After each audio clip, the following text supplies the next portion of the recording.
In this episode, Canine Bell is back in action and assisting a nearby agency. We'll look at a couple of our recent notable arrests and give you an update on our canine division, both dogs and handlers. I'm Lieutenant Lemery. We'll have all that and more next.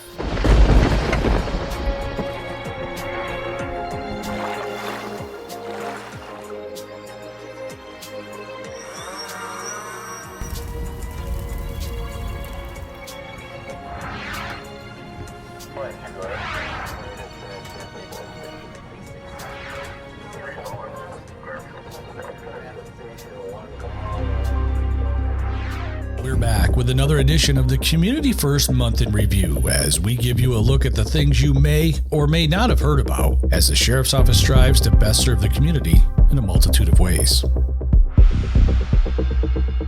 March 28th, 10:25 a.m. Or Broad Street, crossing to South Street, New Pine Street, Glens Falls National, color stating they were just robbed. Male with a gray hoodie, sunglasses, gathering more information. Deputy McCura and Canine Bell were called to assist at the scene of a bank robbery at the Glens Falls National Bank in the city of Glens Falls. The suspect passed a note demanding money before fleeing the bank with an undisclosed amount of money northbound on Mission Street. He was described as a white male just over 5 foot tall, wearing a tan-colored jacket, a gray sweatshirt with a hood, and green pants with a white logo on the left leg. The suspect also had a camouflage face covering and dark sunglasses. The case remains under investigation, and anyone with any information is asked to contact the Glens Falls Police Department at 761-3840. A Hartford man was charged in connection with the burglary of a seasonal camp in Fort Ann on South Copeland Pond Way, and the community is credited with helping solve that case after we asked for assistance in identifying at least one of the suspects that was caught on surveillance. Jeffrey T. Jones, age 21 of Hartford, was charged with burglary in the third degree, larceny, and endangering the welfare of a child. Our agency received multiple tips, including a call from Jones himself, identifying himself as the person being sought. He turned himself in and was later arrested. Jones and another male under the age of 18 entered a seasonal camp and stole items from the building without the owner's permission. Some of the property was recovered during the investigation. Jones was processed and arraigned at centralized arraignment. The second male involved was charged as a juvenile.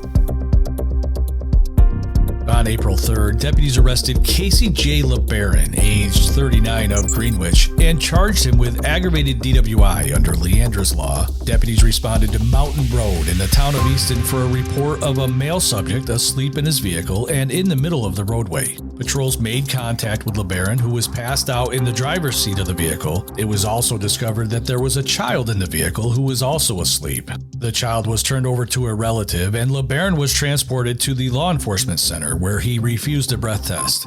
He is set to appear in the town of Easton court on a later date.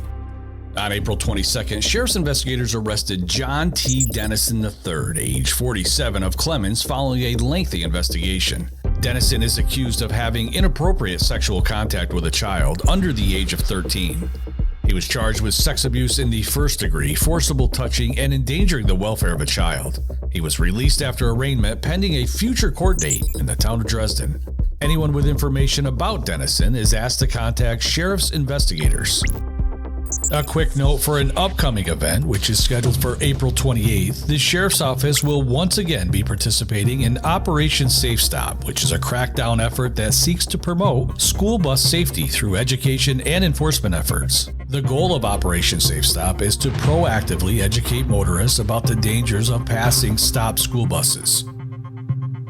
We have some new canine updates to tell you about. Canine Jameson, who is being evaluated by our agency, has now been assigned to Deputy Cam Herring as a new canine team who will both start training together shortly.